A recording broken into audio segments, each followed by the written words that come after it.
നേതാക്കളെ പിടിപെടുകയാണെങ്കിൽ നമ്മെ സംബന്ധിച്ചിടത്തോളം അള്ളാഹുവിന്റെ നൂറ് ആർജിച്ചില്ലെങ്കിൽ ഓരോരുത്തരെയും പിടിപെടും. മഹാനായ റസൂലുള്ളാഹി സ്വല്ലല്ലാഹു അലൈഹി വസല്ലം പഠിപ്പിച്ചത് അതാ, നിങ്ങളെ ഫഖ്ർ പിടിപെടും.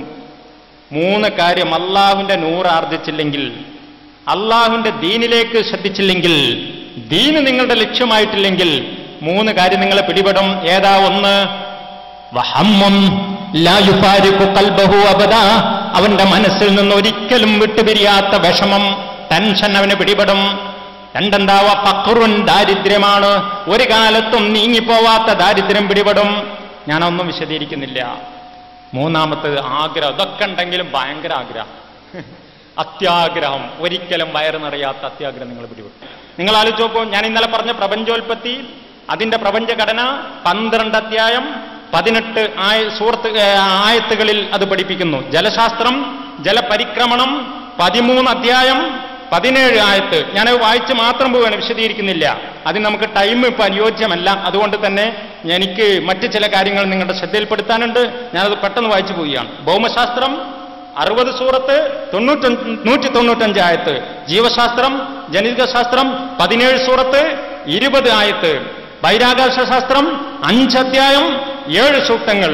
ഭ്രൂണശാസ്ത്രം 19 സൂറത്ത് 37 ആയത്തുകൾ. ഔഷധം, ആരോഗ്യം, വൈദ്യശാസ്ത്രം 63 ആയത്ത് 28 സൂറത്ത്. സമുദ്രശാസ്ത്രം, സമുദ്ര ജീവശാസ്ത്രം, ജീവൽ പ്രവർത്തനമായ ഘടകങ്ങൾ 19 സൂറത്ത് 29 ആയത്ത്. ജ്യോതിശാസ്ത്രം, സൗരയുധം 44 ആയത്ത് 26 സൂറത്ത്. എന്താ? തീർന്നില്ല. ഖുർആൻ സൂചിപ്പിക്കുന്ന എവിടെ നിന്നാണ് മനുഷ്യ നിന്നെ സൃഷ്ടിക്കപ്പെട്ടതെന്ന് നീ ചിന്തിക്കണേ. ഭ്രൂണശാസ്ത്രം തുടക്കം തന്നെ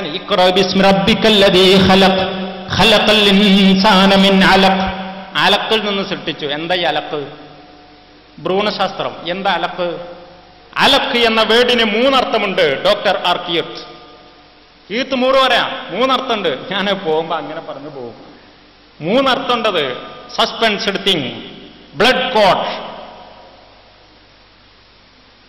ലീച്ച്. ഒന്ന് കുളട്ട, മറ്റൊന്ന് സസ്പെൻസ്ഡ് തിങ്, പൊന്തി നിൽക്കുന്ന വസ്തു. ബ്ലഡ് കോട്ട്, അതിന്റെ കോശങ്ങൾ രക്തം നിറഞ്ഞുകൊണ്ട് ഒരു രക്തക്കട്ടയ രീതിയിൽ. അതാണ് പണ്ട് കാലത്ത് ദർശകൾ അർത്ഥം വെച്ചിരുന്നത്. ഈ 3 അർത്ഥം ഇതിനുള്ളതാണ് എന്ന് കാനഡയിലെ ടൊറോണ്ടോ യൂണിവേഴ്സിറ്റിയിലെ എംബ്രോളജി വിഭാഗം ഹെഡ് മഹാനായ ഡോക്ടർ കീത്ത് മൂർ വളരെ വ്യക്തമായി അലക്കിനർത്ഥം അദ്ദേഹം നിർവചിച്ച് അദ്ദേഹം അത് സമർത്ഥിക്കുന്നത് കണ്ടെത്താൻ കഴിയും.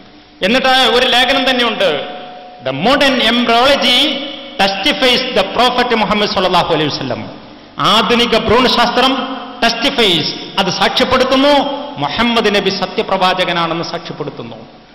അദ്ദേഹത്തോട് ചോദിച്ചു. എന്നിട്ട് ഒരുപാട് ആ ലേഖനത്തിൽ ഒരുപാട് സമർത്ഥിച്ചിട്ടുണ്ട്. ഒരു കാര്യം എന്റെ പ്രിയപ്പെട്ടവർ മനസ്സിലാക്കുക, വിശുദ്ധ ഖുർആനിൽ ആയത്ത് എന്ന് പറഞ്ഞുകൊണ്ടാണ് ഇത് പഠിപ്പിക്കുന്നത്. യത്ലു അലൈഹിം ആയാതി, അള്ളാഹുവിന്റെ ദൃഷ്ടാന്തങ്ങൾ ഓതിക്കൊടുക്കുന്ന പ്രവാചകൻ അള്ളാഹു മുഅ്മിനീങ്ങൾക്ക് നൽകി. അത് അള്ളാഹു ചെയ്ത ഏറ്റവും വലിയ അനുഗ്രഹമാണ്. ലഖദ് മന്നല്ലാഹു അലൽ മുഅ്മിനീൻ ഇദ് ബഅസ ഫീഹിം റസൂലൻ മിൻഹും യത്ലു അലൈഹിം ആയാതി. എന്താ തിലാവത്തുൽ ഖുർആൻ? തിലാവത്തുൽ ആയത്ത്. എന്താ ആയത്ത്? ദൃഷ്ടാന്തം. ആയത്ത് 2 വിധം. കേട്ടോളൂ, ആയത്ത് 2 വിധം. ആയത്ത് മൻലൂറ, ആയത്ത് മക്റൂഅ. ഒന്ന് ഓതപ്പെടുന്ന ആയത്ത് ആരാ ഓതിത്തന്നത്? മഹാനായ റസൂലുള്ളാഹി, അള്ളാഹുവിന്റെ റസൂലാ ഓതിത്തന്നത്. അന്ന് ശാസ്ത്രമില്ല, ശാസ്ത്രത്തിന്റെ ഗവേഷണമില്ല, പഠനങ്ങളില്ല. ഞാൻ ഈ പറഞ്ഞില്ലേ ആയത്തുകൾ, ഇതുപോലുള്ള ദൃഷ്ടാന്തങ്ങൾ മഹാനായ റസൂലുള്ള ഓതിക്കൊടുത്തു. നോക്കി നിങ്ങൾ, ചില ആളുകൾ ഇതും പറഞ്ഞ് ഒരിക്കലും ശാസ്ത്രവുമായിട്ട് അളക്കേണ്ട ഗ്രന്ഥമല്ല ഖുർആൻ. ഖുർആൻ ശാസ്ത്ര ഗ്രന്ഥമല്ല, ശാസ്ത്രീയ ഗ്രന്ഥമാണ്. ഒരിക്കലും ഒരു തെളിവും ഉദാഹരണമൊക്കെ ആയിട്ട് ചിന്തിക്കാൻ വേണ്ടി. എന്താ അങ്ങനെ പറയാൻ കാരണം എന്നറിയോ? ഇവിടെയുള്ള ഈ നൂറുണ്ടല്ലോ, അള്ളാഹുവിന്റെ ആത്മീയമായ നൂറ്, അത് കിട്ടാൻ നിങ്ങൾ പോണം. മറ്റത് നിങ്ങൾക്ക് കിട്ടും, നിങ്ങൾക്ക് അതിന് അള്ളാഹു തന്നു. ഞാൻ ഇന്നലെ പറഞ്ഞില്ലേ, വല്ലാഹു അഖ്റജക്കും മിൻ ബുത്തൂനി ഉമ്മഹാത്തിക്കും ലാ തഅലമൂന ശൈഅ. നിങ്ങൾക്കൊരു ചുക്കും അറിയില്ല. അള്ളാഹു നിങ്ങളുടെ ഉമ്മമാരുടെ ഗർഭപാത്രത്തിൽ നിന്ന് നിങ്ങളെ പുറത്തേക്ക് കൊണ്ടുവന്നു. നിങ്ങൾക്കൊരു ചുക്കും അറിയില്ല. പക്ഷേ എന്നിട്ട് അള്ളാഹ് പറയാം,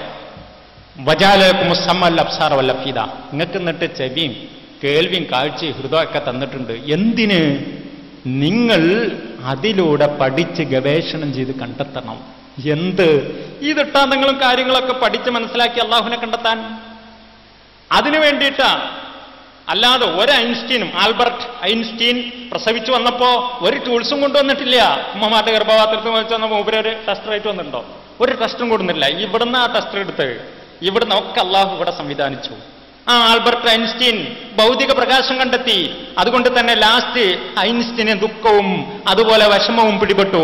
ഐൻസ്റ്റീൻ എഴുതി വെച്ചത് നിങ്ങൾക്കറിയാം. 1905 ഐൻസ്റ്റീന്റെ ക്വാണ്ടം സിദ്ധാന്തം ലോകത്ത് വെളിച്ചം കണ്ടു. അദ്ദേഹം അണുവിന്റെ അപാരമായ സാധ്യതകളിലേക്ക് അദ്ദേഹം വെളിച്ചം വീശി.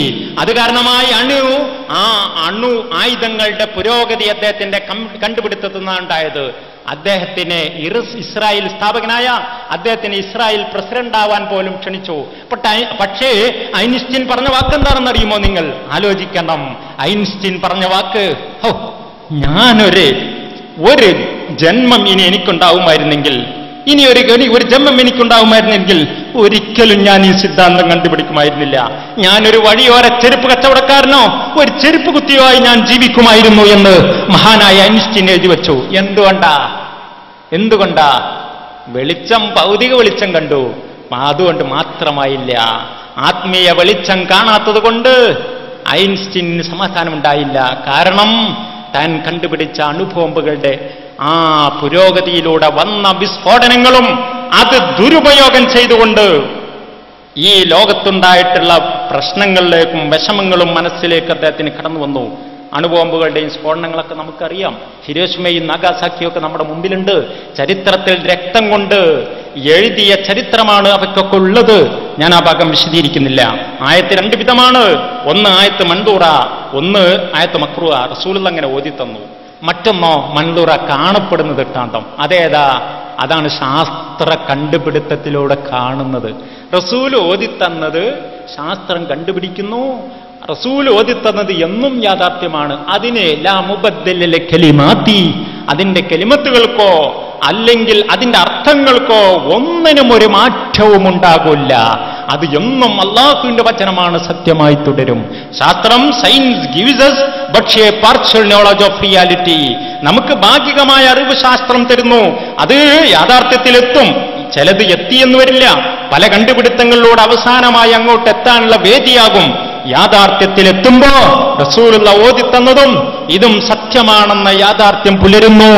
അവൻ നേരെ എവിടേക്ക് പോകുന്നു? ആത്മീയ പ്രകാശത്തിലേക്ക് പോകുന്നു. പടച്ച തമ്പുരാനവൻ കണ്ടെത്തുന്നു. അതാണ് ഖുർആൻ പഠിപ്പിച്ചത്. ഇന്ന ഫീ ഖൽഖിസ് സമാവാതി വൽ അർദ് വഖ്തിലാഫിൽ ലൈലി വൻ നഹാർ ലആയാത്തിൽ ലിഉലിൽ അൽബാബ്. ആകാശഭൂമികളെ സൃഷ്ടിച്ചതിലുണ്ട്. വഖ്തിലാഫിൽ ലൈലി വൻ നഹാർ, രാപ്പകലുകളുടെ വ്യതിയാനങ്ങളിലുണ്ട്. ലആയാത്തിൽ ലിഉലിൽ അൽബാബ്, ചിന്തിക്കുന്ന ആളുകൾക്ക് ഒരുപാട് പാഠങ്ങൾ പഠിക്കാനുണ്ട്. കണ്ടോ? അല്ലദീന യദ്കുറൂനല്ലാഹ്. എങ്ങനത്തെ ആൾക്കാര്? വെറും ശാസ്ത്രം മാത്രം പഠിച്ചാ പോരാ, ശാസ്ത്രജ്ഞനായാ പോരാ. അവരെന്ത് കണ്ടെത്തണം? അതിലൂടെ ദൈവത്തിനെ കണ്ടെത്തണം. ആ ശാസ്ത്രത്തിന്റെ സത്യത്തിന്റെ പിന്നിലുള്ള ഈ പ്രപഞ്ചത്തിന്റെ രഹസ്യത്തിലേക്ക് അവരെത്തണം. ആ സൃഷ്ടാവിലേക്ക് അവരെത്തണം. അല്ലദീന യദ്കുറൂനല്ലാഹ്, അവരല്ലാഹുവിനെ ഓർക്കുന്നു. Maurice Bucaille, the Quran doesn't contain a single statement that is assailable from the modern scientific point of view. ആധുനിക ശാസ്ത്ര വീക്ഷണത്തിനോടെതിരാകുന്ന ഒരൊറ്റ പ്രസ്താവന പോലും ഞാൻ പരിശുദ്ധ ഖുർആനിൽ കണ്ടില്ല എന്ന് മഹാനായ മോറിസ് ബുഖൈ അദ്ദേഹം പറഞ്ഞു. മുഹമ്മദ് നബിയാണ് ഈ ഖുർആൻ ഉണ്ടാക്കിയത് എന്നായിരുന്നു ആദ്യം അദ്ദേഹത്തിന്റെ വാദം. അദ്ദേഹം വിശുദ്ധ ഖുർആൻ 7 വർഷം അറബി പഠിച്ചുകൊണ്ട് ഖുർആൻ അത് തന്നെ ട്രാൻസ്ലേഷൻ ആദ്യം പഠിച്ചു. എന്നിട്ടോ അദ്ദേഹം പറഞ്ഞു, എനിക്കതൊന്നും മനസ്സിലായില്ല. ഇന്നലെ ഞാൻ സമർത്ഥിച്ചു, ഇന്ന് ഞാൻ പറയുന്നില്ല.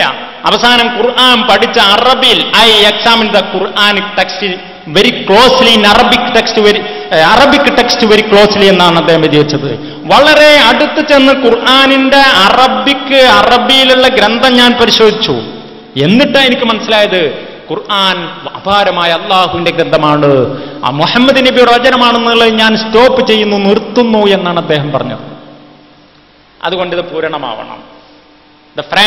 ഫ്രാൻസിലെ മഹാനായ ക്യാപ്റ്റൻ കോസ്റ്റോ 1924 മുസ്ലിമായി. അദ്ദേഹം മുസ്ലിമായപ്പോ എഴുതി വെച്ചെന്താ? ലോകത്തിന് വിശുദ്ധ ഖുർആനിന്റെ വാഹകനായി, പ്രവർത്തകനായി, പ്രചാരകനായി, സമുദ്ര ഗവേഷണ ശാസ്ത്രജ്ഞനായിരുന്നു ആര്? മഹാനായ ക്യാപ്റ്റൻ കോസ്റ്റോ. അദ്ദേഹം സമുദ്രത്തിൽ പോയി ഗവേഷണം നടത്തി. Atlantic സമുദ്രവും Mediterranean